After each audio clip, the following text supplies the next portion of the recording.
आपसे रहेगा कि अब तो जो चाह रही थी कांग्रेस वो तो हो गया है, क्या कहना है अब? कांग्रेस चाह रही थी, कहाँ से हो गया भाई? कांग्रेस चाहती थी चुनाव हो और उसमें पिछड़े वर्ग का आरक्षण होने चाहिए, लेकिन भारतीय जनता पार्टी की जो मंशा थी, भारतीय जनता पार्टी हमेशा हमेशा से ही पिछड़े वर्ग के विरोध में रही है। कमलनाथ जी ने इनकी अगर चलते उस समय जो उन्होंने रखा था, अगर उसको मानते तो निश्चित रूप से पिछड़े वर्ग को फायदा हो जाता। लेकिन भारतीय जनता पार्टी हो या आरएसएस हो, इनकी नीति है कि पिछड़े वर्ग को किस तरह से दूर रखा जाए, उसका परिणाम सामने। क्यों नहीं इतने दिन से सरकार ने बोर्ड में अपनी बात को रखी? क्यों नहीं बातें करते हैं बड़ी बड़ी कि हम 27% दिलवाएंगे आरक्षण पिछड़े वर्ग को? तो क्या कारण है कि आज सुप्रीम कोर्ट ने भी बोल दिया नहीं, इनको बगैर पिछड़े वर्ग के चुनाव कराए जाए और 15 दिन का समय 2 महीने पहले भी यही बात आई थी। तो आखिर भारतीय जनता पार्टी की सरकार चाहती क्या है? भारतीय जनता पार्टी की सरकार की कथनी और करनी बहुत अंतर है। तो निश्चित रूप से ये सब चीजें सामने आ रही हैं। तो आज जो समय है, निश्चित रूप से आज समय है कि जो कांग्रेस ने घोषणा की थी, जो कांग्रेस कर रही थी, वो कांग्रेस ने जो अपनी इच्छा शक्ति जाहिर की थी, भारतीय जनता पार्टी उसके उलट काम कर रही है। और निश्चित रूप से आज कहीं ना कहीं पिछड़े वर्ग अपने आप को ठगा सा महसूस कर रहा है। और जबकि एक बात और है अनन्या जी, कि पिछड़े वर्ग के लगातार मध्य प्रदेश में भारतीय जनता पार्टी की जब से सरकार है, तब से पिछड़े वर्ग के मुख्यमंत्री का ही एकाधिकार रहा है। और इसके बाद आज अगर पिछड़े वर्ग के साथ इस तरह से अत्याचार हो रहा है, अनाचार हो रहा है, तो निश्चित रूप से बहुत सोचनीय बात है, बहुत गंभीर बात है। और कहीं ना कहीं पिछड़े वर्ग के साथ अत्याचार वाला काम है, क्योंकि जिस तरह से चुनाव से ही पिछड़े वर्ग को अलग किया जा रहा है, भारतीय जनता पार्टी की सरकार पिछड़े वर्ग को हर स्तर पे दूर करना चाहेगी। और अब तो जो चुनाव में भी आ गया कि पिछड़े वर्ग के बगैर चुनाव हो, तो मतलब चाहते क्या है भारतीय जनता पार्टी, उसको स्पष्ट करें। चलिए, इस बात को समझ लेते हैं आनंद तारण जी।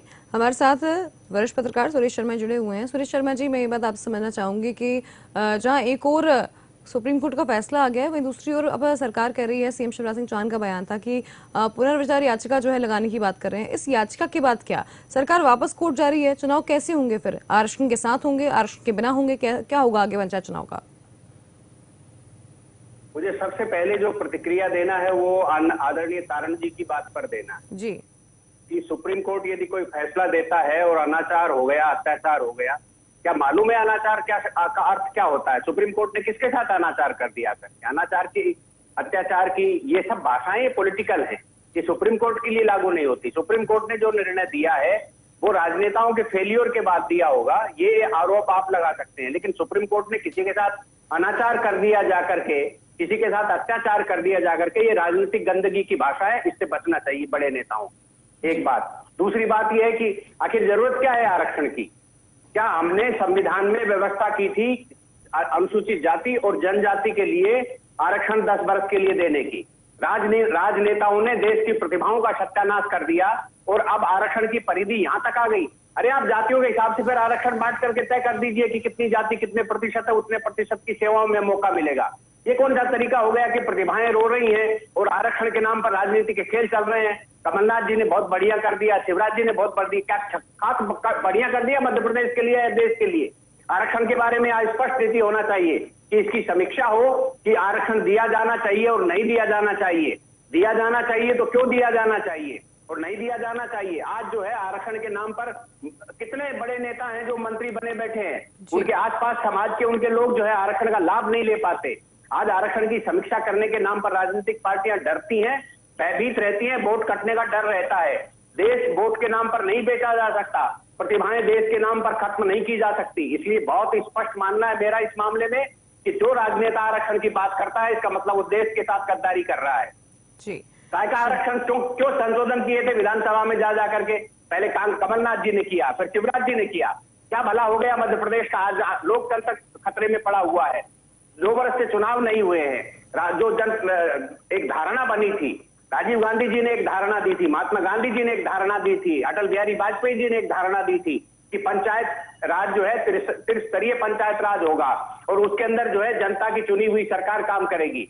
जन सरकार बोलते थे, हम शहर की सरकार बोलने लग गए थे। कहां है सब? गायब हो गए। क्यों गायब हो गए? क्योंकि हम आरक्षण का 27% का नाम ले दिया कमलनाथ जी ने तो उसके बाद जो है शिवराज जी ने उसके लिए संयुक्त प्रस्ताव पारित कर दिया। कोर्ट में विवेक तनखा जी ज्ञान बगाड़ रहे हैं, उसका सारा वातावरण दूषित करने की कोशिश कर रहे हैं। आप इस स्थिति से बाहर निकलिए, जनता का चुनाव कराइए। जनता की सरकार जनता के ब्यूरोक्रेट्स को सारी सरकारें दे दी है। मध्य प्रदेश में बेलगाम ब्यूरोक्रेट्स है, उसको हमने सारी चीजें दे दी और आरक्षण के नाम पर हम राजनीति कर रहे हैं, कह रहे हैं सुप्रीम कोर्ट ने अनाचार कर दिया। तो मैं ये कहना चाहता हूं कि आदमी इस समय कम से कम समझिए देश में क्या हो रहा है, कहां खड़ा है देश, कितनी देश ने प्रगति कर ली है, और हम उसी तकियानुसी स्थिति में खड़े हैं कि पिछड़ा वर्ग को आरक्षण देना चाहिए। काय का पिछड़ा वर्ग है? कौन सी जाति ऐसी है जो पिछड़ी है? अरबों खरबों की संपत्ति के मालिक आज पिछड़े के अंदर अपने आप को बता रहे हैं। ये तो शर्मनाक है, देश के लिए, राजनीति के लिए शर्मनाक। तो ये चंद राजनेताओं के द्वारा की गई बातों को देश के ऊपर थोपने का प्रयास हो रहा है, जो मेरा जैसा व्यक्ति कम से कम इसका स्पष्ट विरोधी है।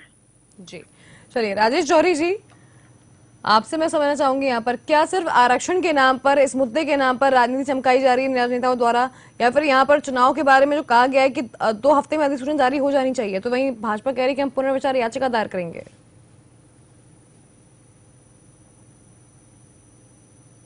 राजेश जौहरी जी, आवाज आ रही है? जी हाँ, सबसे पहली बात तो ये है अनन्या जी कि आरक्षण जो है उसकी आरक्षण और पिछड़ा वर्ग, अति पिछड़ा वर्ग, दलित, महादलित, हम इस सारी थ्योरी से बाहर ही नहीं निकल पा रहे हैं। हम चाह रहे हैं कि और महादलित के बाद एक और कैटेगरी बना दें, अति पिछड़ा वर्ग के बाद एक और कैटेगरी बना दें। कोई ये बात नहीं कर रहा है कि जो क्रीमी लेयर है उसको नहीं मिलना चाहिए आरक्षण। आप उस पर, जैसा कि अभी पूर्व वक्ता ने कहा कि पुनर्विचार के लिए कोई तैयार नहीं। हर आदमी बस कैसे भी किसके वोट मिल जाए उसके लिए वो भले देश जाए चूल्हे में, उन्हें कोई लेना देना नहीं है। आप बताइए कि एक आदमी IAS बन गया, एक आदमी विधायक बन गया, फिर उसके बच्चों को, उसके खुद के बच्चों को अगर आरक्षण की क्या जरूरत है, इस पर आप विधेयक लाइए, तो पर आप इसमें डर रहे हैं क्योंकि आपको मालूम है कि अगर पक्ष लाया तो विपक्ष नहीं छोड़ेगा, विपक्ष ने इस बारे में बात करी तो पक्ष नहीं छोड़ेगा। और ये तो एक बात हो गई। दूसरी बात ये है कि रिजर्वेशन की जहां तक बात है आरक्षण की, तो डॉक्टर अंबेडकर ने कोई ये नहीं कहा था कि ये निरंतर रहेगा, एवर लास्टिंग रहेगा, नेवर एंडिंग रहेगा, ऐसा कभी नहीं कहा था। लेकिन उसके बारे में भी कोई बात नहीं कर रहा है। एक बिहार के चुनाव में मोहन भागवत ने जैसे ही ये बोला तो बीजेपी का क्या हाल हुआ बिहार में, हमने सबने देखा। तीसरा पॉइंट ये था अनन्या जी कि आज जो अच्छा भला ये जो चुनाव हो रहा था जी, उसको किसने छेड़ा, मतलब कौन कोर्ट गया? अब विवेक तनखा जी गए, आज आनंद तारण जी नहीं बोल रहे हैं, पर उस समय कांग्रेस के लोग कह रहे थे कि नहीं, वो विवेक तनखा जी अपने पर्सनल लेवल पे गए हैं, एक एडवोकेट के तौर पे गए हैं, कांग्रेस के नेता के तौर पे नहीं गए हैं। आज आपको जब लग रहा है तब उस चीज का इस्तेमाल कर लें आप, और जब आपको लग रहा है तब उससे किनारा कर लें, ये अच्छी बात नहीं है। आप तो चाहते ही नहीं है, मतलब दोनों पार्टियां ये नहीं चाहती हैं कि चुनाव हो जाएं, क्योंकि शायद इनको दोनों को ऐसा लग रहा है कि और समय निकाल दो, क्योंकि दोनों पार्टियों के लोग सरपंच हैं। और आपको बताएं जितना भ्रष्टाचार ये जो कार्यकाल बढ़ने के बाद हुआ है कोरोना के कारण, जो फंड आए, इतना भ्रष्टाचार पिछले 70 सालों में पंचायतों में नहीं हुआ होगा जितना अभी हुआ है। तो अभी भी इन दोनों पार्टियों को एक हो जाना चाहिए। एक बार चुनाव तो करा लो, क्या जरूरत है पुनर्विचार याचिका की? आप चुनाव कराओ, दूध का दूध पानी का पानी हो जाए, जो बची हुई सीटों पे जो जैसा सुप्रीम कोर्ट ने बोला है वैसा किया जाए। और ये बात सही है कि अगर सुप्रीम कोर्ट ने कोई चीज की है तो उसको हम अत्याचार की श्रेणी में या अनाचार की श्रेणी में नहीं ला सकते। जी चलिए, आनंद तारण जी, सरकार तो हार नहीं मान रही है, वापस जाने की बात कर रही है, लड़ाई तो खत्म नहीं हुई इसका मतलब यहाँ पर। और ऐसे में जो बात यहाँ पर अभी जौहरी जी कह रहे थे कि विवेक तनखा के कारण जो है ये सब कुछ हुआ है, तो क्या उन्हें कोई इनाम दिया जाएगा जून माह में? देखिए, आप समझ रहे होंगे जून माह क्यों बोल रही हूँ मैं। भारतीय जनता पार्टी की सरकार है मध्य प्रदेश में, और पिछले 17 सालों से भारतीय जनता पार्टी के पिछड़े वर्ग के मुख्यमंत्री रहे हैं, और इसके बाद पिछड़े वर्ग के आरक्षण में इस तरह की लीपापोती क्यों की जा रही है? बातें बड़ी बड़ी करते हैं, लेकिन जो धरातल पे है वो शून्य है। और ये नहीं चाहते, ये इन सब चीजों का लाकर ये नहीं चाहते कि चुनाव हो पंचायत के, क्योंकि इन्हें डर है कि हमारी सरकार पंचायत में नहीं बन पाई, क्योंकि आज जिस तरह से महंगाई चरम सीमा पर है, जिस तरह से अराजकता का माहौल है, जिस तरह से पूरा प्रदेश परेशान है, देश परेशान है, तो भारतीय जनता पार्टी को लग रहा है कि हम अगर कहीं भी आज चुनाव में जाएंगे तो निश्चित रूप से हमारी हर तरीके से हार होगी। और इसके लिए हर तरीके के हथकंडे अपना रहे हैं, और निश्चित रूप से आज भारतीय जनता पार्टी डरी और सहमी हुई है और इस तरह की सब चीजें लेके आ रही है। क्या कारण था कि सरकार का काम है कोर्ट में जाने का, माननीय न्यायाधीश को उस संबंध में करना चाहिए था। आज 48% की बात करते हैं, जब 56% पिछड़े वर्ग के लोग हैं और 48% की आप बात करते हैं, इसका मतलब है कि आपकी मंशा ही शुरू से खराब है। तो आप चाहते ही नहीं है कि पिछड़े वर्ग को इन सब चीजों का लाभ मिल सके। आज प्रदेश में पिछड़े वर्ग अधिक संख्या में, तो क्या कारण है इन सब बातों के? हम इधर उधर की बातें जरूर करते हैं, लेकिन जिस वर्ग की जो आवश्यकता है वो हमें करनी चाहिए। हमारी और कांग्रेस की पूरी मंशा है, चाहे कमलनाथ जी हो, चाहे दिग्विजय सिंह जी हो या वरिष्ठ से वरिष्ठ नेता है, सबकी मंशा है कि दो शोषित पीड़ित मानवता है, जो पिछड़े प्रदेश का और देश के पिछड़े कोने में जो व्यक्ति खड़ा है, उसको देश की मुख्यधारा में हम किस तरह शामिल करें। तो ये हमारा कर्तव्य है कि हमें सब चीजें करनी चाहिए। हमारी मंशा कभी ये नहीं है कि हर चीज पर राजनीति करें। कांग्रेस ने हमेशा गरीबों के उत्थान की बात की है, कांग्रेस ने हमेशा पिछड़ों के उत्थान की करी है, कांग्रेस ने हमेशा आदिवासी, हरिजन, मतलब ST SC सबकी बात की। तो हाँ, कांग्रेस संकल्पित है कि हर वर्ग के लिए, अगर उच्च वर्ग का व्यक्ति निर्धारण है तो उसके लिए भी कांग्रेस संकल्पित है कि उसको भी कहीं ना कहीं उत्थान, उसका भी उत्थान होना चाहिए, उसका भी विकास होना चाहिए। लेकिन जो जिस तरह की बातें सामने आ रही हैं, निश्चित रूप से भारतीय जनता पार्टी हर जगह राजनीति लाती है। और तो पिछड़ा वर्ग के नेता आपकी पार्टी में भी अरुण यादव, उनकी कितनी उपेक्षा हो रही है तो आप भी जानते हैं, हम भी जानते हैं। देखिए कांग्रेस, देखिए व्यक्तिगत आप ना बात करें, बात हम सामूहिक बात कर रहे हैं। अरुण यादव जी हमारे नेता हैं और निश्चित रूप से वो कांग्रेस के अध्यक्ष भी रहे, केंद्रीय मंत्री भी रहे, उन्हें हर तरीके का सम्मान मिला है और आज भी मिल रहा है बराबर। तो हमारे यहाँ ये सब चीजें नहीं, लेकिन हम तो भारतीय जनता पार्टी की आज भी बात कर रहे हैं कि 17 सालों से भारतीय जनता पार्टी का प्रदेश में मुख्यमंत्री पिछड़े वर्ग का रहा है। क्या कारण है? 3 मुख्यमंत्री दिए हैं। क्या कारण है कि आज पिछड़े वर्ग का उत्थान नहीं हो पा रहा? क्या कारण है कि पिछड़े वर्ग के लिए जो चीजें लेके आते हैं वो आधी अधूरी लेके आते हैं, जिससे कि उन्हें जो फायदा मिलने चाहिए वो नहीं मिले? तो क्या कारण है कि पिछड़े वर्ग की अवमानना भारतीय जनता पार्टी के लोग कर रहे हैं और जो बातें करते हैं वो केवल और केवल सभाओं में करेंगे, मंच पे करेंगे। तो आनंद तारण जी, आपकी पार्टी ने कौन सा मुख्यमंत्री दे दिया पिछड़े वर्ग का अभी तक? आप नाम तो बताइए। क्या आपकी पार्टी ने कौन सा मुख्यमंत्री दे दिया पिछड़े वर्ग का? आप नाम तो गिनाइए जरा इस पे। मैंने आपसे क्या बोला कि हमारी पार्टी पिछड़े वर्ग के उत्थान की बात कर रही है। हमने क्या दिया क्या नहीं दिया इसकी हम बात ही नहीं कर रहे। हम तो ये बात कर रहे हैं कि हमारी मंशा पिछड़े वर्ग के उत्थान की है। मैं ये बोल रहा हूँ कि आज भारतीय जनता पार्टी ने बात बहुत बड़ी बड़ी की है, 3 मुख्यमंत्री इन्होंने पिछड़े वर्ग के दिए, लेकिन पिछड़े वर्ग के उत्थान के लिए इन्होंने कुछ नहीं किया। हम तो हर वर्ग के उत्थान की बात कर रहे हैं। कांग्रेस ने किस वर्ग को नहीं करने की कोशिश की ये कहीं नहीं है। हम तो हर व्यक्ति के उत्थान की बात कर रहे हैं ना। तो ये हमारा ये मंशा नहीं है। लेकिन मेरा क्वेश्चन ये है कि भारतीय जनता पार्टी ने 3 मुख्यमंत्री दिए, इसके बाद उस वर्ग के साथ जिस तरह से व्यवहार हुआ है बड़ी शर्मनाक बात जी। सुरेश शर्मा जी, मैं आपसे समझना चाहूंगी ये चीज अब कि इन सब के बाद अब आगे चुनाव कैसे होंगे पंचायत के, क्योंकि लगातार ब्यूरोक्रेसी जो आप देख रहे हैं, लगातार अब जो है सिस्टम गड़बड़ाता जा रहा है। मतलब समय बहुत ज्यादा हो गया है और चुनाव बहुत जरूरी है। 2 हफ्ते का समय दिया गया है अधिसूचना के लिए। यदि 2 हफ्ते में अधिसूचना जारी नहीं की गई तो अवमानना होगी, एक बात। दूसरी बात यह है कि इसलिए सरकार ने पहले ही तय कर लिया है कि वो पुनर्विचार याचिका के लिए जा रहे हैं।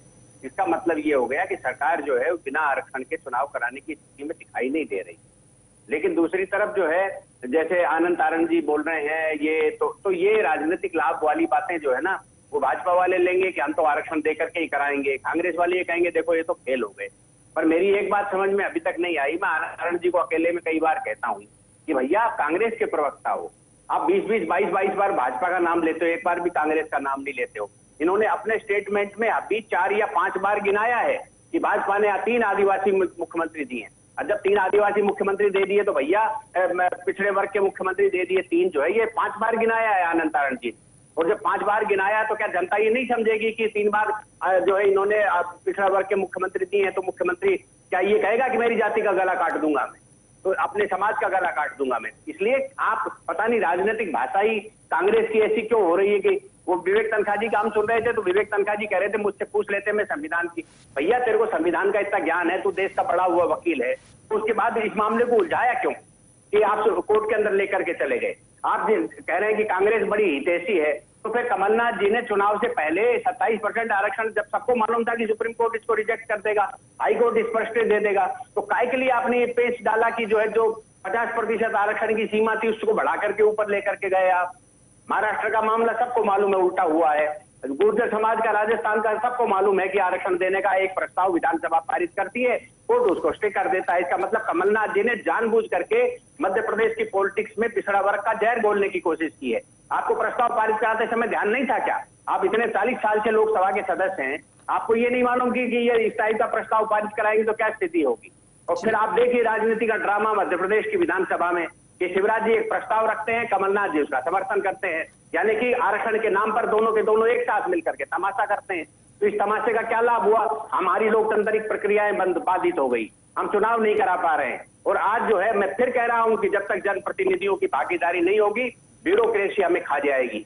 आज हमारे साथी मित्र ने कहा कि इतना भ्रष्टाचार 70 वर्ष में नहीं देखा। इसका मतलब ये होता है कि पत्रकारों को ये जानकारी है कि लोग इसके अंदर लोकतंत्र में जब तक जनप्रतिनिधि नहीं रहेंगे, एक दूसरे पर लगाम, अधिकारी जनप्रतिनिधि पर, जनप्रतिनिधि अधिकारी पर लगाम नहीं कसेगा, तब तक जो है भ्रष्टाचार का वातावरण बना रहेगा। और मुझे दुख है इस बात का कि आज भी इस सारे मामले में पॉलिटिक्स हो रही है और कोई भी चुनाव कराने की स्थिति में नहीं। मैं फिर से अपनी बात को दोहरा रहा हूं अनन्या जी, कि जब तक आप आरक्षण की समीक्षा नहीं करेंगे, जब तक एक तरफ तो आप खड़े होकर के जातियां नहीं होना चाहिए, जातियों का बंधन समाप्त होना चाहिए, अंतरजातीय विवाह होना चाहिए, सारे ड्रामे करते हैं खड़े होकर के, और दूसरी तरफ जातियों के नाम पर आप आरक्षण देते हैं। कैसे खत्म हो जाएंगी जातियां? जब तक आप आरक्षण जातियों के नाम पर दे रहे हैं तो कैसे खत्म हो जाएगा? आप कोई समझने की कोशिश क्यों नहीं करता जी? इसलिए बहुत जरूरत इस चीज की है, राजनेता समाज का संचालन करना बंद करें, राजनेता देश की व्यवस्थाओं को देखने का काम करें। वो समाज के ठेकेदार नहीं, समाज के जो सुधारक हैं, समाज के जो लोग हैं, वो समाज का संचालन करेंगे। और न्यायपालिका ने जो बहुत बढ़िया निर्णय दिया है, मैं इसका स्वागत करता हूं कि आप जल्दी चुनाव कराइए, आरक्षण के बिना चुनाव कराइए। मैं न्यायपालिका को दूसरी बार धन्यवाद देता हूं कि उन्होंने ये कहा है कि ये व्यवस्था बहुत घटिया व्यवस्था है।